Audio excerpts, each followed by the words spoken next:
السلام علیکم جی، عمران ایڈوکیٹ بات کر رہا ہوں جی۔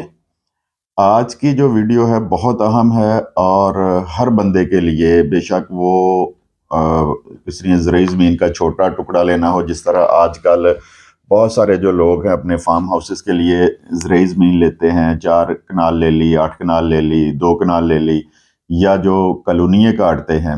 بڑے افسوس کے ساتھ کہنا پڑتا ہے کہ میں نے یہاں پہ یوٹیوب پہ کچھ ویڈیوز دیکھی ہیں، میرے ہی بھائی جو وکیل ہیں وہ بھی پوری معلومات نہیں دیتے۔ بہت افسوس کے ساتھ یہ کہنا پڑتا ہے کہ زرعی زمین کس طرح خریدنی ہے، یہ زرعی زمین خریدنا ایک ٹیکنیکل چیز ہے اور بڑی احتیاط سے اس کو خریدنا پڑتا ہے۔ اس میں حق شفا ہو جاتا ہے، اس میں پیمائش کے مسئلے نکل آتے ہیں، اس میں زمین کے فرنٹ کے مسئلے نکل آتے ہیں۔ 80 کنال کی، 100 کنال کی کھیوٹ ہوتی ہے، اس میں سے ہم فرض کریں 40 کنال لے رہے ہیں، تو یہ ساری چیزیں کا خیال رکھنا بہت ضروری ہے۔ ویڈیو کو اینڈ تک دیکھیں۔ یہ ایک شارٹ ویڈیو ہوگی میری زرعی زمین کے اوپر۔ نیکسٹ ویڈیو میں آپ کو اس کی مساوی، خسرہ، گرداوری، یہ ساری چیزیں پریکٹیکل دکھاؤں گا کہ کس طرح آپ نے یہ زمین خریدنی ہے۔ جو رہائشی مکان ہے، پلاٹ ہے، یہ تو ان کی پرچیزنگ میں بھی احتیاط کرنی چاہیے، لیکن زرعی زمین کی نسبت ان کو خریدنا بہت آسان ہے۔ مطلب اس میں خسرہ لگا ہوتا ہے، تتمہ لگا ہوتا ہے، ہم پٹواری کو موقع پہ لے جا کے تو اس کی کروا لیتے ہیں، پیمائش کروا لیتے ہیں، بمطابق خسرہ اس کی جگہ معلوم کر سکتے ہیں۔ لیکن ایگریکلچر لینڈ جو ہے وہ ایک بڑا ہی، اس کو خریدنے کے لیے بہت احتیاط کرنی چاہیے۔ میں خود اس فیلڈ سے ریلیٹڈ ہوں، رجسٹریشن کے کام سے، تو 1-2 دفعہ میں نے زرعی زمین خریدی ہے، اس کا ایکسپیرینس بھی میں آپ کے ساتھ شیئر کرتا ہوں کہ میں نے کس طرح لی ہے۔ حالانکہ میں مطلب فنگر ٹپس پہ یہ چیزیں ہیں، لیکن اس میں پوری احتیاط کے ساتھ وہ چیزیں خریدی ہیں، کیونکہ میرے نوٹس میں جو پریکٹس میں جو آیا ہے، اکثر زرعی زمین جب لی جاتی ہے تو اس میں کوئی نہ کوئی مسئلہ لازمی نکل آتا ہے۔ تو سب سے پہلے کیا کرنا ہے کہ آپ نے جو ایگریکلچر لینڈ لینی ہے وہاں وزٹ کرنا ہے موقع پہ۔ کسی کے کہنے پہ یہ نہیں کہنا جی فلاں جگہ 10 ایکڑ بک رہے ہیں، فلاں روڈ پہ اتنا فرنٹ ہے تو وہ آپ لے لیں۔ فزیکلی وزٹ کریں، دیکھیں کہ اس کے اوپر سے کوئی تاریں وغیرہ تو نہیں گزر رہی، بڑی جو لائنیں ہیں وہ گزرتی ہیں، کوئی سیم نالا تو نہیں ہے اس کے پاس، اور اسپیشلی اگر وہ کسی مین روڈ پہ ہے تو اس کا فرنٹ چیک کریں اور دیکھیں کہ جس طرح 1 ایکڑ کو کتنا 220 فٹ اگر فرنٹ ہے، تو اگر آپ 1.5 ایکڑ لے رہے ہیں تو جو بندہ آپ کو لالچ دے کے چیز دے رہا ہے جی یہ دیکھیں اس کا 500 فٹ فرنٹ ہے، تو وہ 500 فٹ فرنٹ کیسے آپ کو آ سکتا ہے؟ جو دوسرے زمین کے مالک ہیں اس کھیوٹ میں، وہ کہاں پہ جائیں گے؟ تو یہ احتیاط کرنے والی چیزیں ہیں۔ وزٹ کریں، چیک کریں، اس کے بعد اس کی فرد طلب کریں، فریش فرد لیں ریکارڈ کی، اس کو پٹواری سے چیک کروائیں، خود جا کے راضی ریکارڈ سینٹر جائیں، وہاں پہ جائیں۔ مطلب زرعی زمین پہ کوئی لون ہو سکتا ہے، کوئی زرعی قرضہ ہو سکتا ہے، کوئی ٹریکٹر پہ لون لیا ہوا ہو سکتا ہے، تو یہ چیزیں کلیئر کر لیں پہلے کہ آیا اس پہ کوئی بار تو نہیں ہے، یہ کلیئر ہے، یہ چیزیں کنفرم کریں۔ پھر آپ نے یہ دیکھنا ہے کہ فزیکلی پٹواری کے پاس آپ نے خود جانا ہے، یہ پٹواری سے بھی مساوی مل جائے گی اور آپ کی جو متعلقہ تحصیل ہے وہاں سے بھی مل جائے گی۔ مساوی لیں اور جس مربع میں، جس قلعے میں آپ کو وہ قبضہ دے رہا ہے وہ مساوی سے دیکھیں کہ آیا جو قبضہ مجھے دیا جا رہا ہے یہ اسی جگہ کا ہے۔ مساوی کے اوپر پورا چک، یہ کپڑے کا ایک کاغذ، کپڑے کا ایک ٹکڑا ہوتا ہے، اس کے اوپر پورے چک کا جو نقشہ مربع کا وہ نقشہ بنا ہوتا ہے، تو وہ چیک کریں اور اس میں دیکھیں کہ جو آپ کو زمین دی جا رہی ہے وہ بمطابق فرد کے مساوی میں موجود ہے۔ اور جو سب سے ضروری کام ہے خسرہ گرداوری، وہ دیکھیں پٹواری کے پاس جا کے، جو ہمیں زمین سیل کر رہا ہے آیا وہ اس کا قابض اور کاشتکار ہے کہ نہیں ہے۔ کئی دفعہ مزاروں کے نام پہ بھی ہوتی ہے گرداوری، لیکن مالک، اگر کسی مالک سے لے رہے ہیں تو یہ لازمی چیک کریں کہ یہ ہمیں وہی چیزیں دے رہا ہے۔ اس کے بعد زمین کی پیمائش کروائیں۔ اور سب سے اہم بات جو ہے وہ یہ ہے کہ اگر آپ زیادہ زمین خرید رہے ہیں اور وہ شہر کے پاس ہے اور اس کے زمین کو خریدنے کے اور بھی لوگ طلبگار ہیں، تو اس صورت میں پھر آپ نے جو رجسٹری کروانی ہے وہ جتنے کی آپ لے رہے ہیں اتنے پیسوں کی نہیں کروانی، جتنا ڈی سی ریٹ ہے اس پہ رجسٹری نہ کروائیں آپ۔ یہ اکثر پھر حق شفا ہو جاتا ہے اس پہ۔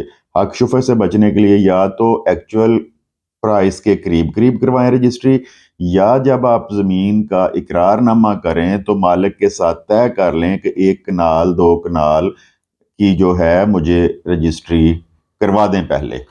وہ 1 کنال 2 کنال کی رجسٹری آپ پوری مالیت پہ کروا لیں جتنے میں آپ کو خریدا، بلکہ اس سے بھی زیادہ پیسوں سے کروا لیں۔ جب آپ کھیوٹدار بن جائیں گے اس کے تو پھر آپ پہ حق شفا نہیں ہو سکے گا۔ تو یہ چیزیں میں نے بہت دیکھا ہے، لوگوں کو، ڈیلروں کو بھی نہیں پتا جو مڈل مین ہوتے ہیں۔ یوٹیوب پہ بھی کبھی کبھی اتفاق ہو جاتا ہے دیکھنے کا، لیکن مجھے آج تک کسی ویڈیو میں یہ چیز نظر نہیں آئی جو بیسک چیزیں ہیں جن کی وجہ سے لوگ 10 20 سال رل جاتے ہیں بعد میں حق شفے کے چکر میں، یا کوئی کھیوٹ کا مسئلہ ہو جاتا ہے۔ تو یہ چیزیں کوئی نہیں بتاتا آپ کو، تو ان چیزوں کا آپ نے خاص دھیان رکھنا ہے۔ تو وہ رجسٹری آپ نے فل پیمنٹ کی تھوڑے رقبے کروا لینی ہے، اور جب آپ نے کھیوٹدار بن جانا ہے تو پھر حق شفا آپ پہ نہیں ہو سکتا۔ تو اس حق شفے پہ بھی میں انشاءاللہ نیکسٹ ویڈیو ڈیٹیل سے ویڈیو بناتا ہوں کہ حق شفے سے حق شفا کیسے ہو سکتا ہے اور کیسے ہم نے اس سے بچنا ہے۔ ایک تو میں نے آپ کو بتا دیا ہے کہ اس کی رجسٹری پہلے کروا لیں، یا پھر رجسٹری اتنی مالیت کی کروائیں جتنے کا آپ نے رقبہ خریدا ہے، ایکچول میں جتنے کا خریدا ہے، ڈی سی ریٹ پہ نہ کروائیں، ایکچول میں جتنے کا خریدا ہے اس ریٹ پر جا کے آپ رجسٹری کروائیں، پھر تو حق شفا کوئی نہیں کرے گا۔ اور اس کے بعد جو سب سے اہم بات ایک آ جاتی ہے 1200 والا اسٹامپ، 1200 والا اسٹامپ، 1200۔ ہر وکیل جو ویڈیوز بنا کے یوٹیوب پہ ڈال رہا ہے، جو کچہری میں وکیل بیٹھے ہیں، او بھائی تھوڑا سا پڑھ لو۔ جب یہ اسٹامپ پیپر آیا تھا گورنمنٹ کی طرف سے یہ کمپیوٹرائز، تو یہ 1200 کا کس پرپس کے لیے تھا؟ یہ تو ویلڈ ہی نہیں ہے۔ کروڑوں کا سودا ہم کر لیتے ہیں، اربوں کا سودا ہم کر لیتے ہیں زمین کا، لیکن اسٹامپ پیپر 1200 کا۔ پچھلی میری ایک ویڈیو پڑی ہے، خدارہ یہ دیکھ لیا کریں جا کے کہ ویلڈ اسٹامپ پیپر کیا ہے۔ جتنی مالیت کی آپ زمین خریدتے ہیں، فرض کریں 1 کروڑ کی خریدتے ہیں، تو فی لاکھ 100 روپیہ ویلڈ اسٹامپ پیپر کا بینک میں جمع ہونا ہے، اور اس کو رجسٹرڈ کرانا بھی ضروری ہے۔ یہ چیزیں کوئی نہیں بتاتا۔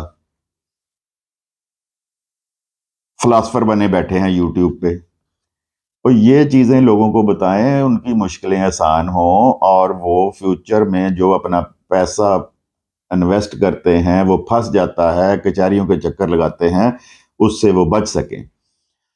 فرد لیں، مساوی دیکھیں، پیمائش کروائیں، اس کے بعد اقرار نامہ پورا، جس طرح میری ایک ویڈیو دیکھ لیں آپ جا کے، ویڈیوز میں چینل پہ پڑی ہیں، وہ اقرار نامہ لیں، اس کو رجسٹرڈ کروائیں، اور رجسٹرڈ کروانے کے بعد جو میں نے کہا تھا، میں نے جگہ خریدی تھی ایک، بالکل وہ شہر میں تھی جگہ کسی پرپس کے لیے، تو جب میں نے اقرار نامہ کیا تھا تو اقرار نامہ کا جو ہمارا رول چلتا ہے وہ 25% ہے ایڈوانس جو دیتے ہیں، میں نے اس کو 50% دے دیا۔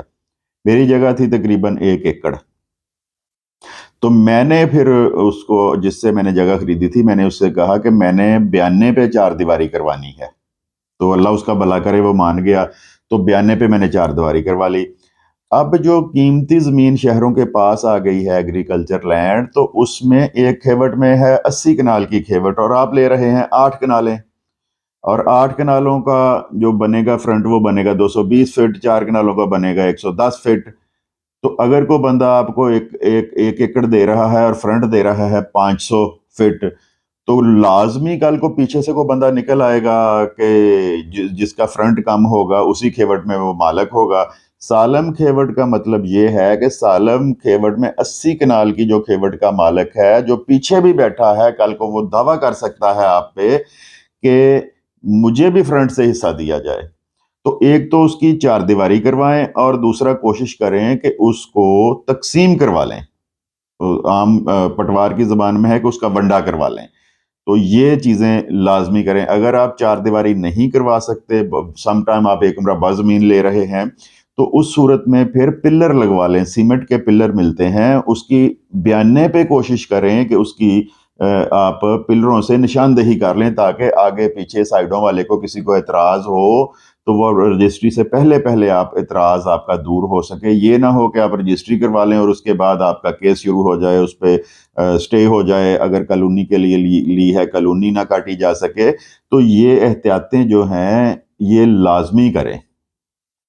اور بڑے افسوس سے کہنا پڑتا ہے کہ یہ پلاٹ، مکان، گھر، زرعی زمین، فارم ہاؤس، یہ ہر بندے کی ضرورت ہے. لوگ بزنس کرتے ہیں، لوگ لیتے ہیں، لیکن یہ ویڈیوز آپ غور سے نہیں دیکھتے اور نہ اس کو شیئر کرتے ہیں تاکہ زیادہ سے زیادہ لوگوں تک یہ جائے اور ان کا بھلا ہو اور فیوچر میں اس طرح کی چیزوں سے، فراڈ سے وہ بچ سکیں. اقرارنامہ ویڈیو لمبی ہو رہی ہے اس لیے میں اس کو شارٹ کرتا ہوں. اقرارنامہ لکھیں.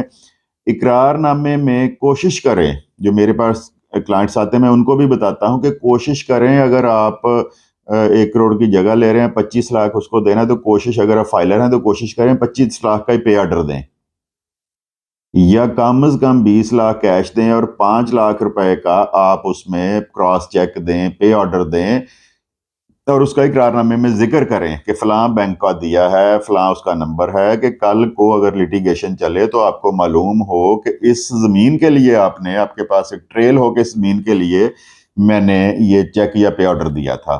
اور اپنے گواہ رکھیں اس میں اقرار نامے میں. یہ قباحت نہیں، قانون نہیں ہے، 2 ہی گواہ، 2 سے زیادہ بھی ہو سکتے ہیں، 2 اپنے رکھ لیں، اگر بیچنے والے کہتا ہے 2 اس کے بھی شامل کر لیں. تو اس طرح کی احتیاطیں کریں.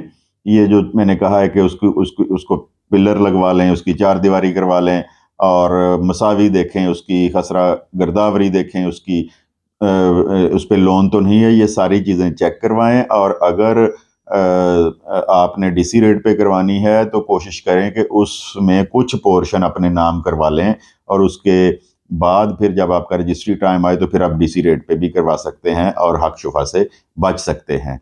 تو یہ ایسی معلومات ہیں کہ جو آپ وکیلوں کے پاس جا کے اپنا ٹائم ضائع کر کے ان سے لیتے ہیں، تو یہ گھر بیٹھے آپ کو یہ چیزیں ویڈیوز کے ذریعے مل سکتی ہیں. تو اس کو لازمی، چینل کو لازمی سبسکرائب کروائیں. انشاءاللہ میں خسرہ گرداوری پہ، ونڈا بنانے پہ اور اقرارنامے پہ تو میری موجود ہے یہ ساری چیزیں. تو اس طرح کی حق شفے سے کس طرح بچنا ہے، یہ ویڈیوز آئندہ آتی رہیں گی. تو سبسکرائب کرنے کا مطلب یہ ہے کہ آپ کے پاس نوٹیفیکیشن آتے رہیں اور آپ ان مفید معلومات سے استفادہ کرتے رہیں. چینل کو سبسکرائب کریں، شیئر کریں دوستوں کے ساتھ، اور اس کو غور سے دیکھیں. آپ کا بہت بہت شکریہ. خدا حافظ.